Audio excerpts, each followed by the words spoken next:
All right, hi everyone. Welcome to Mindgasms.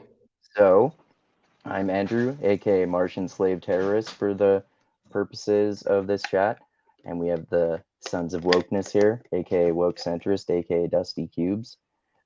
And I think that's a reference to the Sons of Ares. And we are talking about Morning Star, which is the third book in Pierce Brown's Red Rising sci-fi fantasy series, and we discussed the first two, so check out those chats as well. And yeah, I'd say this is my favorite one in the first trilogy, basically, and then there's a second trilogy. It might be my favorite book out of all six of them, but yeah, it's this series about basically lower class Martian who rebels against his upper class rulers to avenge his wife's murder. And this one has all sorts of interesting stuff like cannibalism and a prison escape and dark alliances to stop a nuclear war with planet destroying nuclear weapons and betrayal and all sorts of exciting stuff. So yeah, let's. What is your opinion of? I know you like the series in general, but how do you like this book in comparison to the other ones so far? Man, it's not really hard, because they're all very good books. It's quite difficult for me to put them in a particular order. Um, I do really like the first book because of the novelty of it. That tends to happen with me when there's a novelty.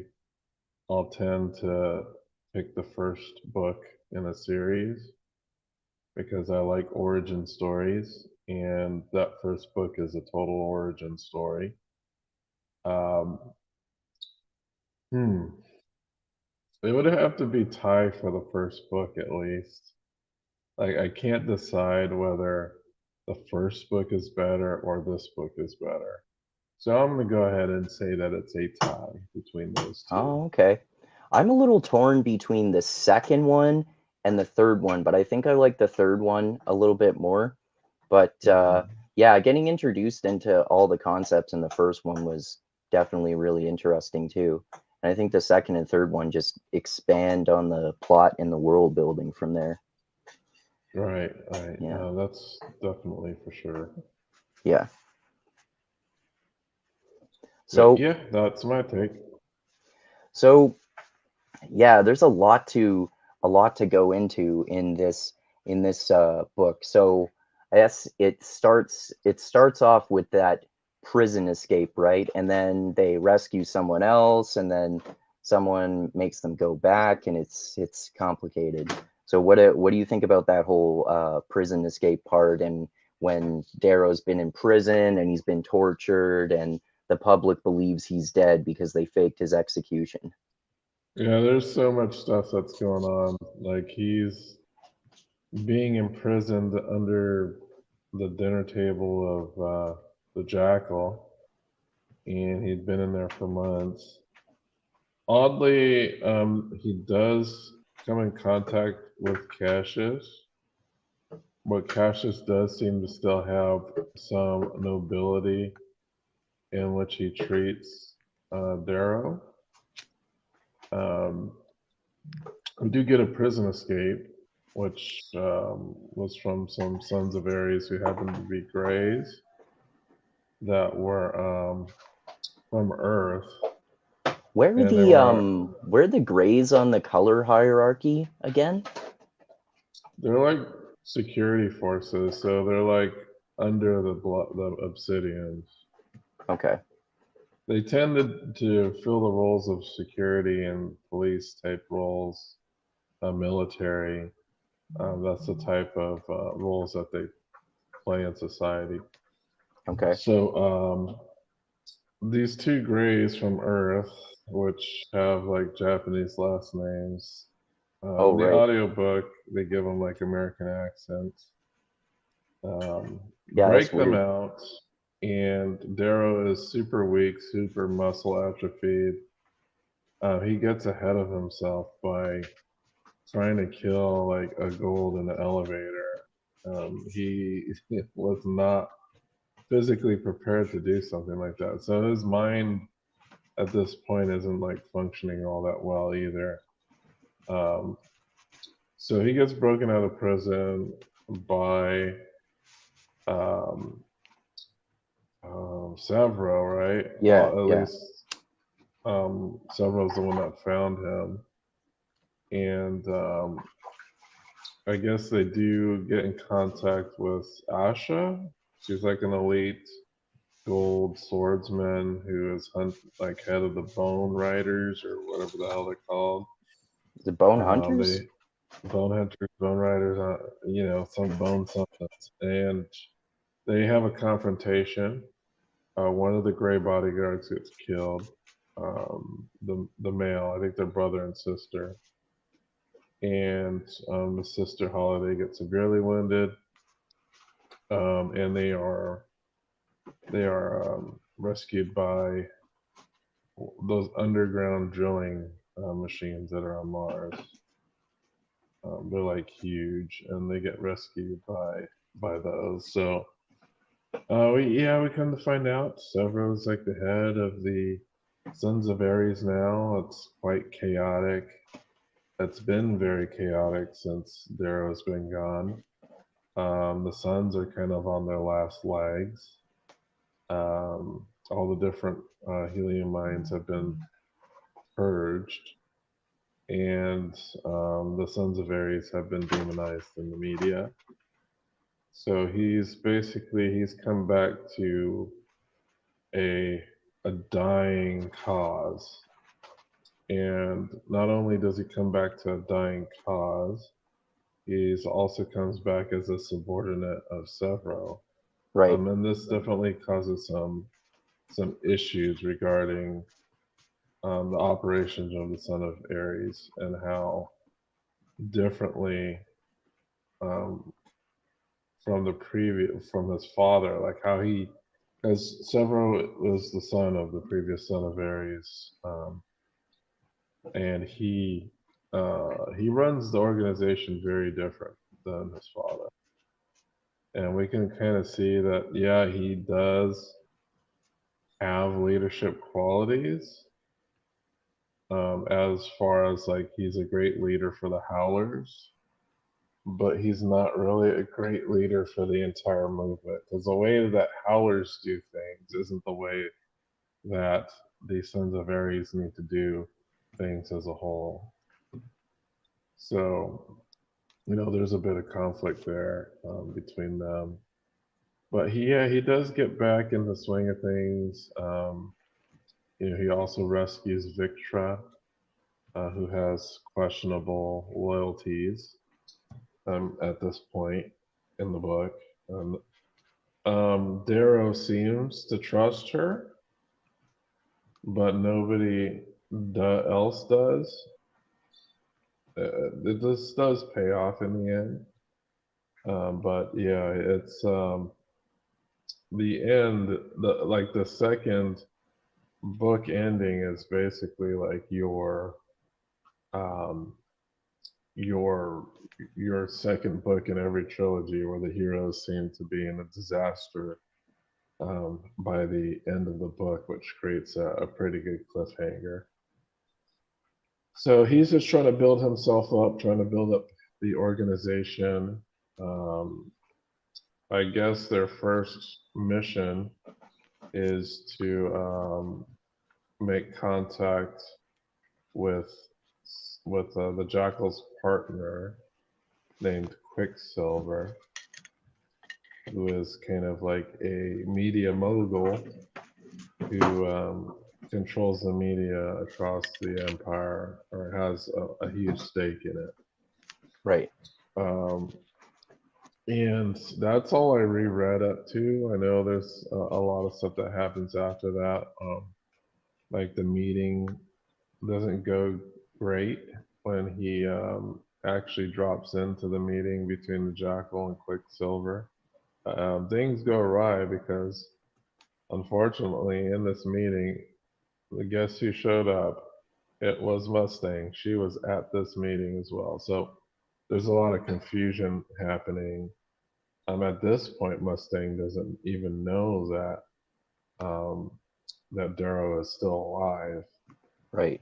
Uh, so this creates an interesting kind of um, question as to where do Mustang's loyalties lie, and we by the end of that scene, we really don't know. It's Yeah. still a bit up in the air.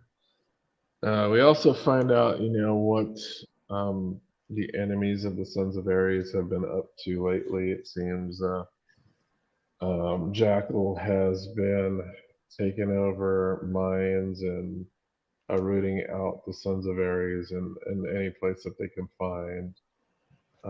The Sons of Ares do have like a final holdout that seems to be in dire straits with a lack of resources. Like they don't have food and necessities, which kind of manifests itself with the people rioting because there's not enough to eat. Yes. This is kind of the last vestige, and the Jackal is really trying to find this last vestige of the Sons of Ares to try to root them out and destroy them for good. Also, while all this crap is going on, um, the Sons of Ares is not the only threat at the moment. Now the Outer Rim is coming to rise up and rebel as well.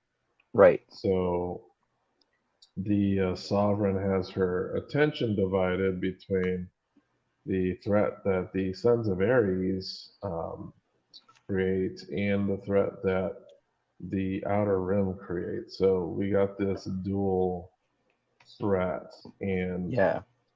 this is something that the Sons of Ares tries to capitalize because it means that their forces are going to be split between Yeah. these Because then two they can, things.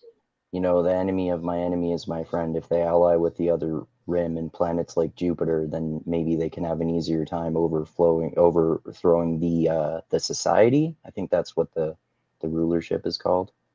Right. The society, the hierarchy in which all the different colors are within. And we know that Darrow kind of wants to break down this hierarchy.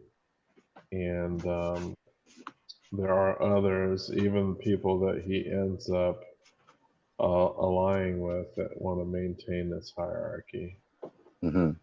because Yeah, it's in exactly. certain people's best interest. Of course, Golds want to maintain it. There are a few Exactly. that don't give a crap about it. Those would be the Golds that are within the Sons of Ares, but all the ones that are outside of that are definitely benefiting from that hierarchy.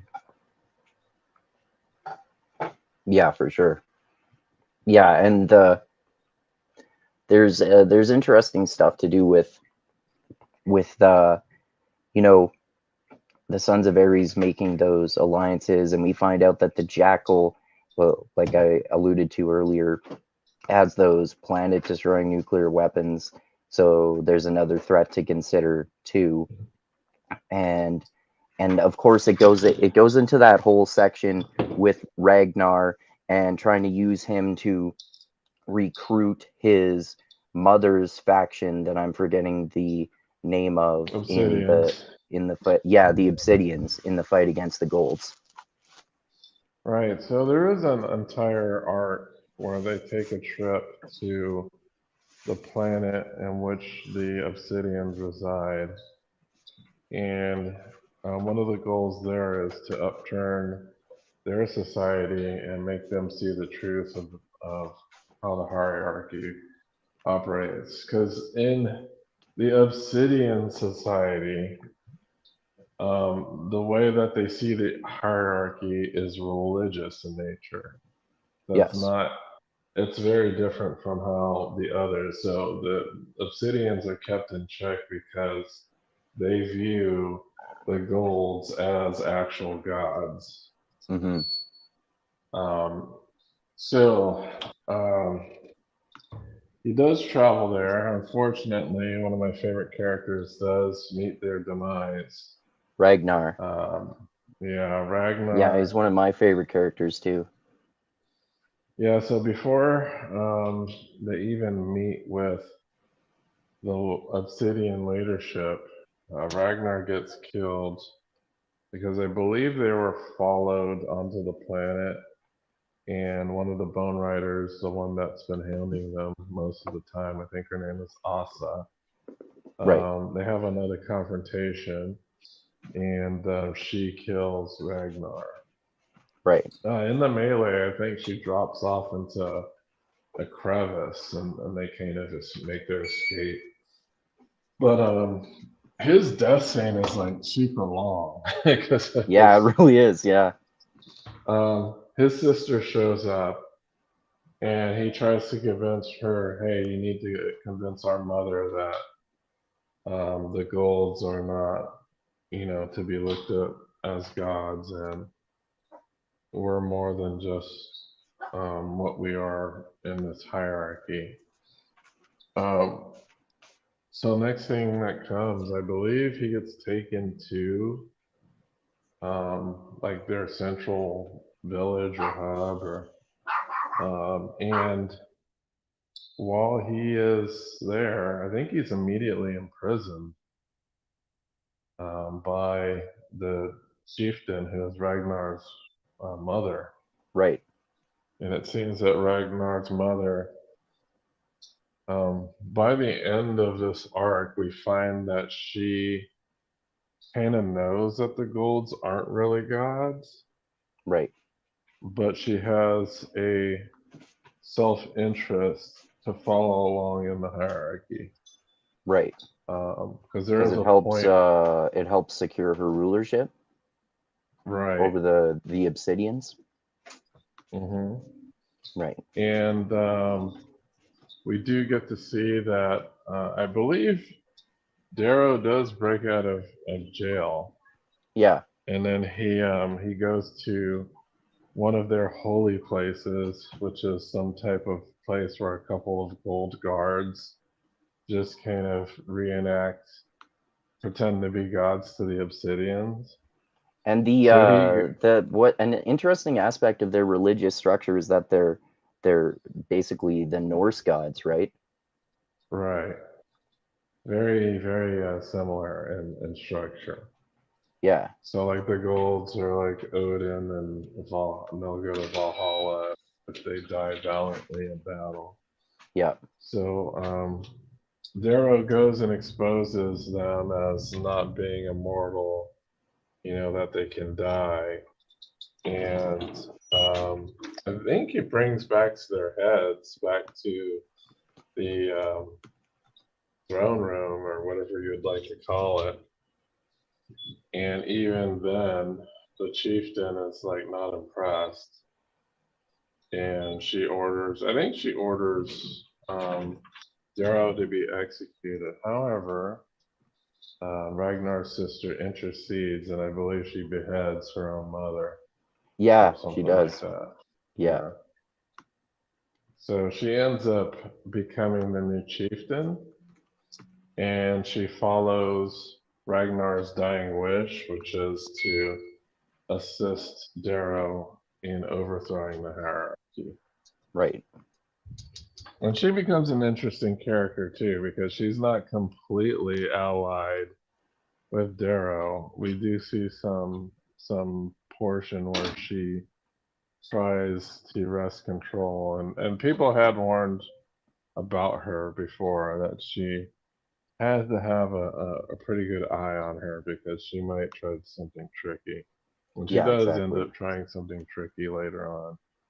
Yeah, Um, yeah. That's one of uh, the at least a few different kind of betrayals that happens.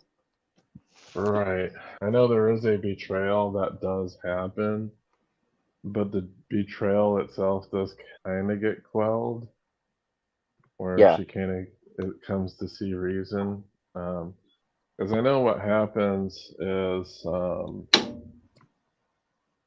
while the war machine is going, something happens that upsets a lot of the Sons of Ares. And what happens, I believe, they capture Darrow's uncle, and his execution gets televised.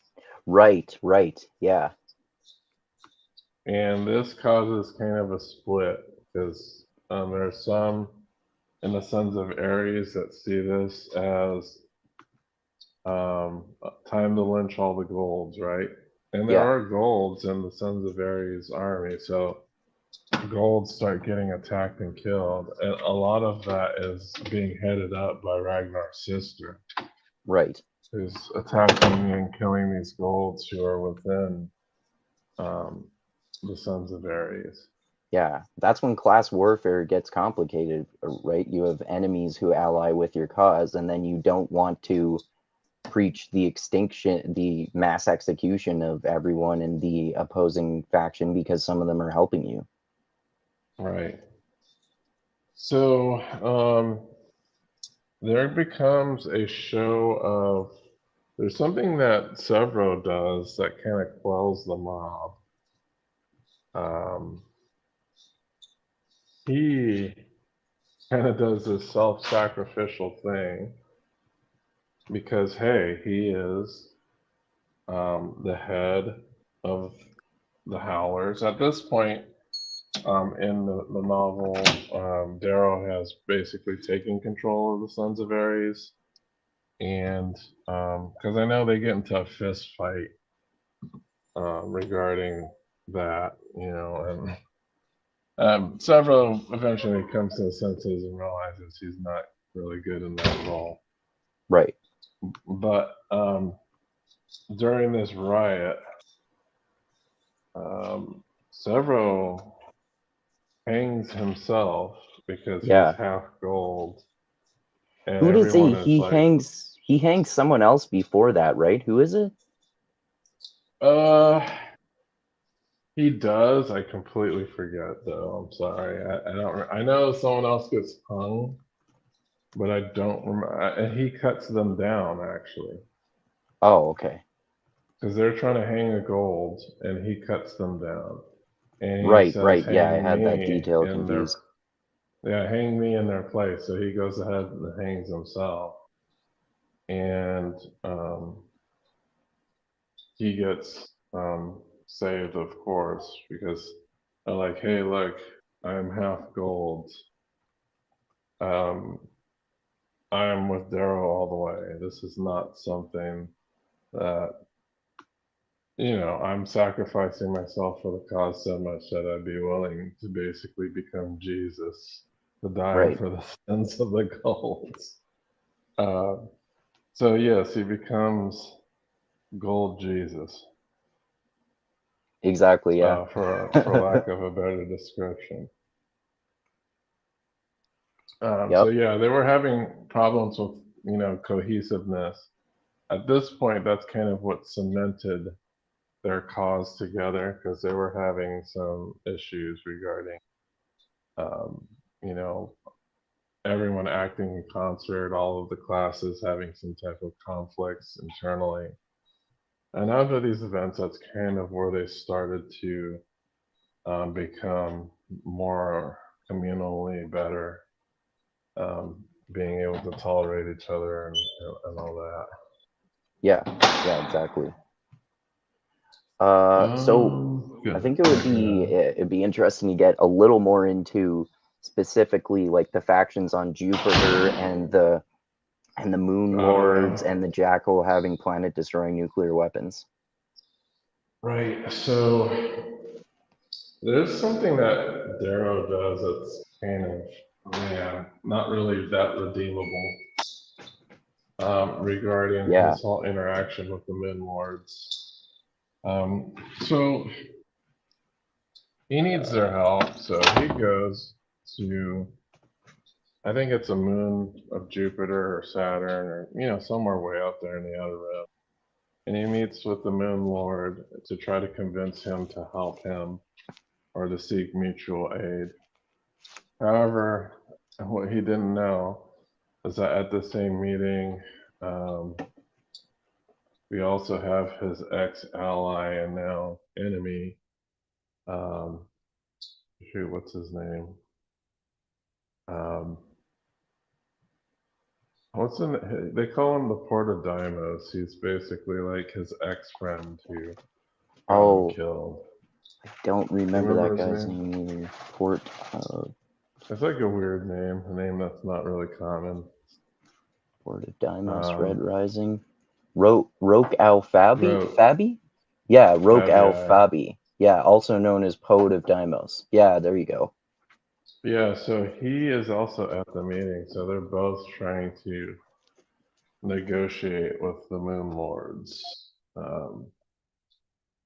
And I guess Darrow has a rough time of it. So he kind of manufactures, um, during his negotiations, he manufactures a piece of information, and that information is like close to being found out as false. So, in order for him to get the Moon Lord on his side, there is a battle that takes place between him and Rogue, and he Darrow destroys a lot of the Moon Lord's war productive capability, like a spaceports, Hmm. but he blames it on Rogue. Right. He also comes to the conclusion that, and he doesn't know exactly who has the nukes, but he lets the Moon Lord know, hey, they have nukes and they're going to do like a second genocide like they did in the past. Hmm. This puts the Moon Lord super on edge. And as soon as the Moon Lord finds out about this, he's like, yeah, fuck the sovereign. We're not going to let this second genocide happen. Right. So he did win the Moon Lord on his side. However, at the end of the battle, when Roke is defeated, the Moon Lord kind of figures out that Darrow had been lying about some of the stuff he told him. Well, just Ultimately, lost my even after Wi-Fi for a being, sec. oh, can you still hear me?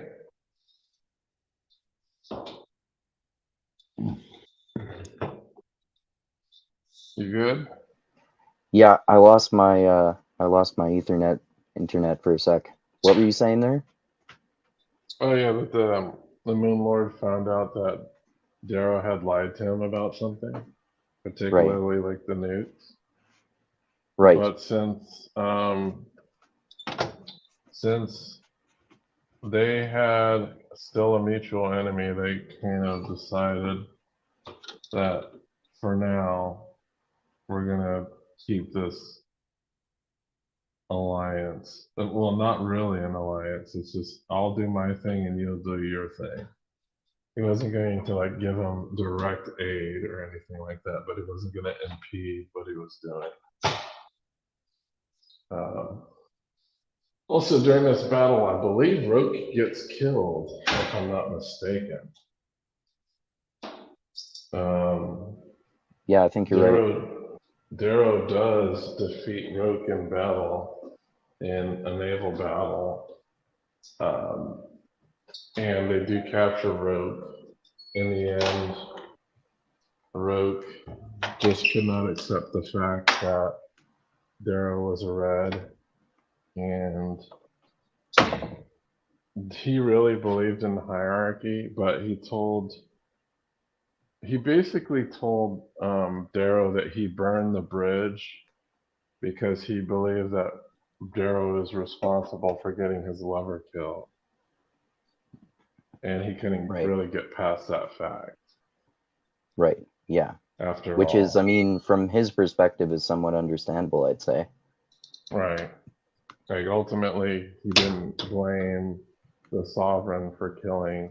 Because what happened, I think, when they were escaping, she gets killed by Asa, like that biatch who's always killing like um, killing Darrow's people. But Right. even though it was Asa who did it, Roke still blames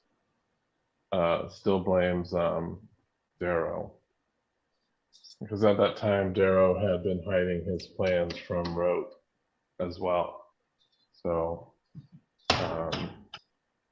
his lack of trust in Roke ultimately cost him um, cost him a friend and cost him many more things. Because I think the battle that they went through, it actually took out a lot of Darrow's forces. So it wasn't, he could have had a great ally, but he kind of fumbled it. Oh yeah, yeah, for sure. Yeah. Yeah. So, what was the other? I think we might have talked about it already, but wasn't there another sort of kind of betrayal or triple cross or something at the end with maybe I'm thinking about the one with Severo. Are you talking about when Cassius like double crossed Yeah, the yeah, that's Sovereign? it. That's what. Yeah, yeah. Yeah, that was like a big old trick card that they pulled at the end of the story. But Mm-hmm. during the point in the book, Cassius actually gets captured, Right.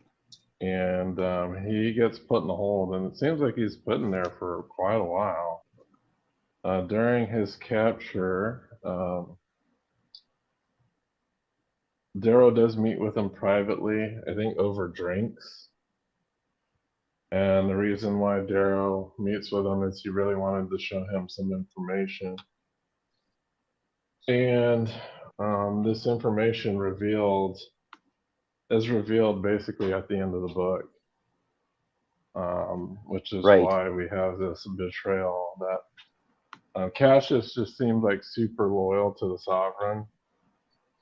But as we find out, the Sovereign actually ordered his family to be executed Yeah. and Yeah. killed. Exactly.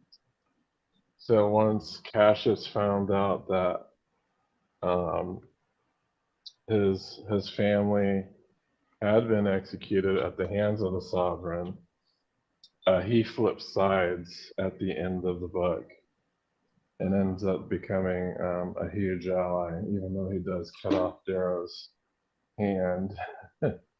But he kind of had to do it because he was forced to show loyalty, you know.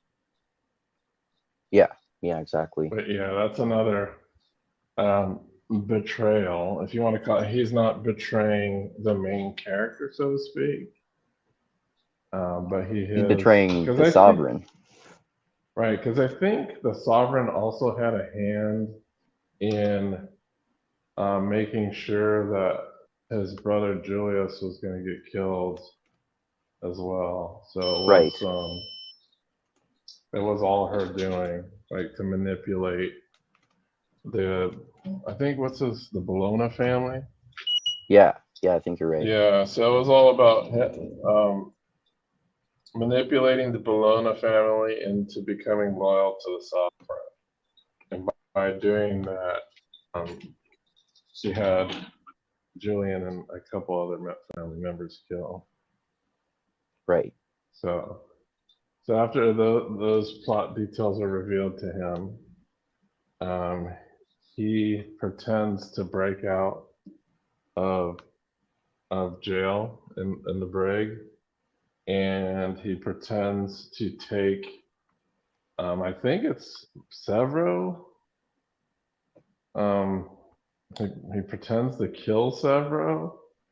He Oh yeah. takes both Mustang and Darrow onto a shuttle that he hijacks.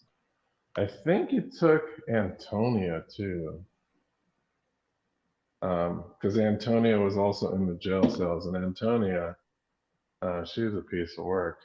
Yeah. Yeah. Definitely. I think by the time that they make it back to their home base, Antonia gets killed for being a coward. Yeah. Um, but yeah, she deserved it. I think she killed her cellmate because her cellmate was gonna blab. Um, Right. yeah, it was gonna talk, and so she killed her cellmate, who I think was a former howler. But yeah, so yeah, that's the kind of the the other betrayal that happens there. Right. Yeah, so we can get into the ending part of the book there. So yeah, there's a lot that happens in the ending too. Mustang gets declared as the new sovereign. She starts dissolving the society. Darrow get Darrow gets his hand cut off and finds out that he has a son that he hasn't been told about, and and hopefully a new and better society can be created for the basically the rulership of the galaxy. Right. That. Oh yeah, I completely forgot that Mustang had a baby. Yeah. um. Yeah. Yeah. I completely forgot about that. That she is pregnant, and Yep. they go basically to the Galactic Senate with the Sovereign's head, like beheaded, and they recite some type of um, law or statute that puts um, Mustang in the place of where the sovereign was. So she gets elevated to that role. And she also does some type of thing where she dissolves Congress or something like that. I know one of the issues too with the sovereign is trying to get her grandson or her son on, was it the grandson on board? I Because I know the think grandson was in yeah, the room when they killed her. yeah, I think it was the grandson.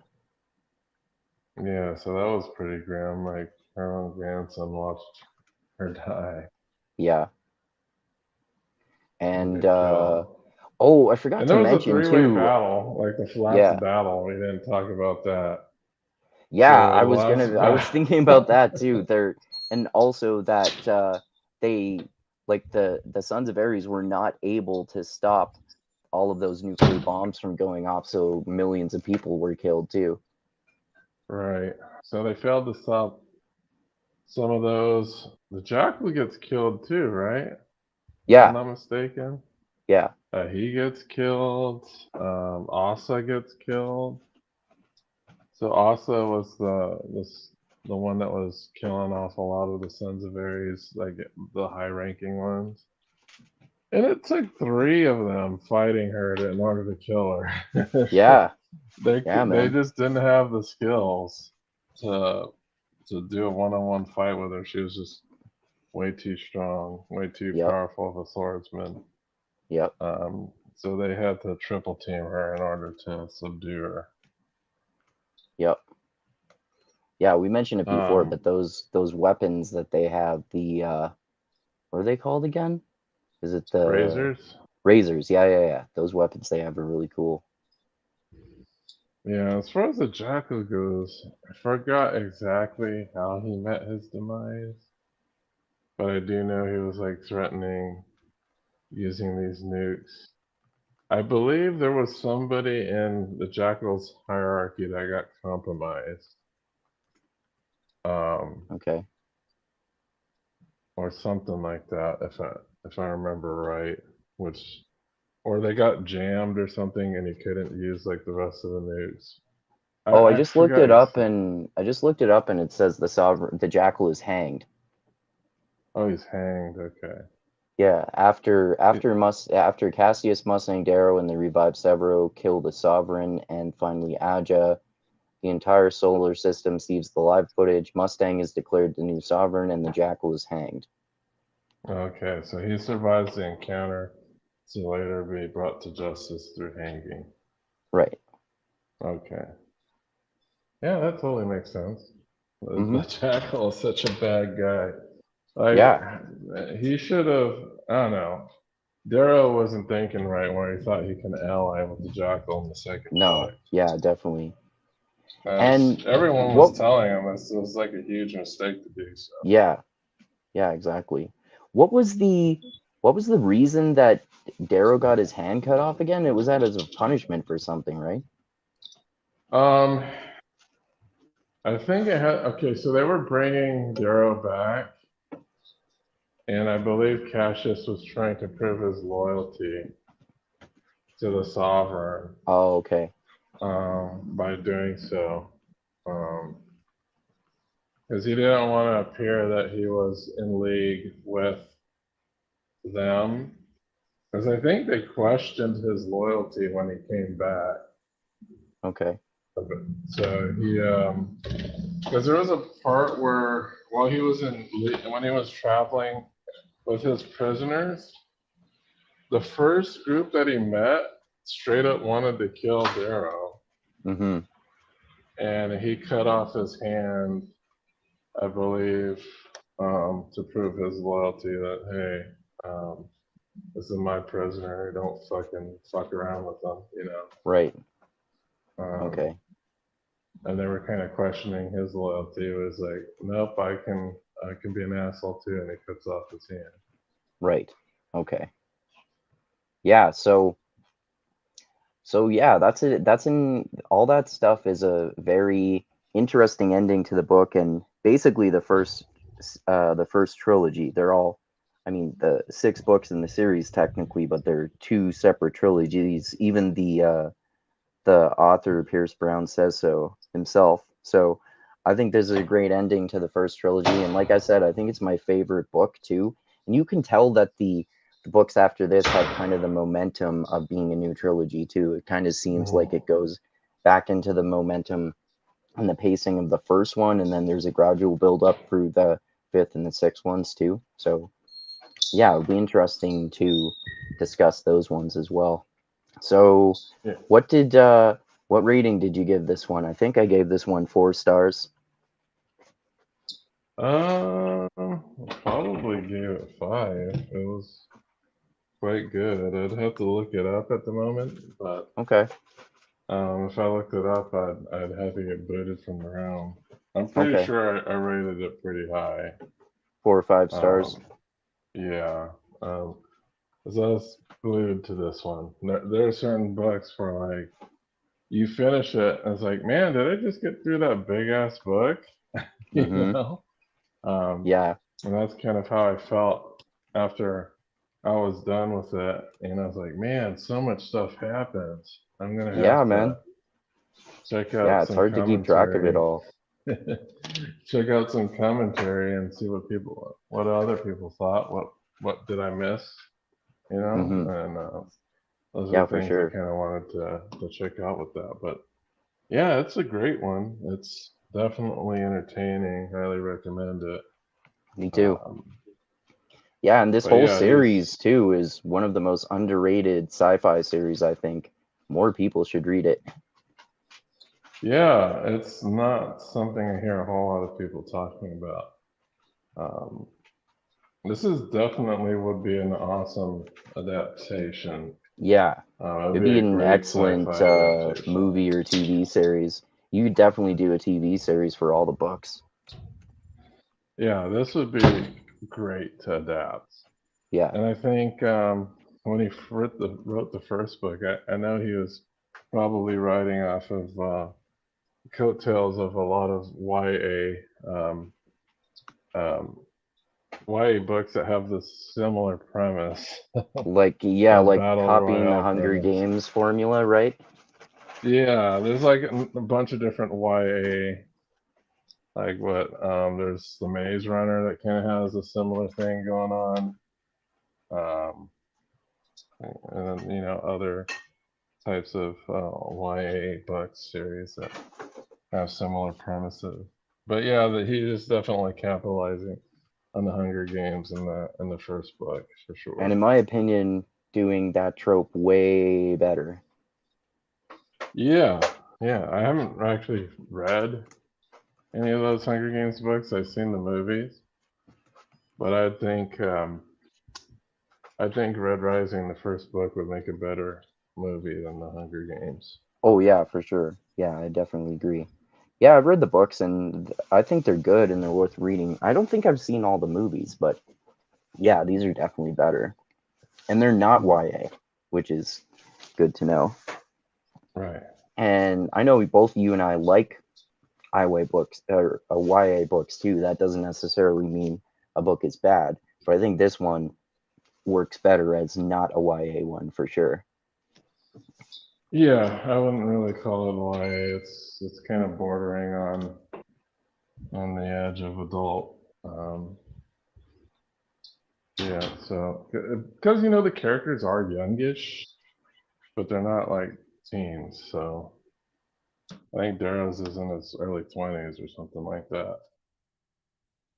So it's kind of on the borders of it, but not quite. You know, you don't have kind of the teen angst stuff going on. Yeah, That's kind of kind like of the Wheel of Time characters in the books, not the show. right. In the books, they do have some angsty moments in like the first book. Yeah. So yeah, and it gets much more mature as the series goes on. Hmm. Yeah, definitely. Mhm. All right. Well, I know you have to get going pretty soon there. Right, So, right. yeah, I think so. Yeah, thanks for talking, man. I think this was a good little discussion. We basically talked about the most important aspects of the book and the series. And yeah, we'll talk about the fourth one sometime soon. I think for the next novel we were going to talk about, I think I was thinking it would be cool to discuss the next Dune book for our next one. So I think that's the fifth one. That chapter house, or which one is the fifth one? Yeah, I think it's, let me see, Dune book 5, Heretics of Dune. Okay, yeah, that's a weird one. Yeah, it Not is. as Yeah. weird as the fourth book. I actually like this one. So Yeah, the fourth is the weirdest. All right, so yeah, we can talk about that for next the next novel we discuss, and check out the everyone watching. Check out the podcast I did with Dusty and her friend Tubin, aka Chris James, who we often talk with about conspiracy theories in general and shifting mindsets in our culture, how people believe conspiracy theories, whether it depends on your political persuasion and your opinion on certain issues like the virus, aka the Decepticons, and mhm. yeah, also yeah, for the next one on your channel, we're going to talk about the third Ranger's Apprentice book, right?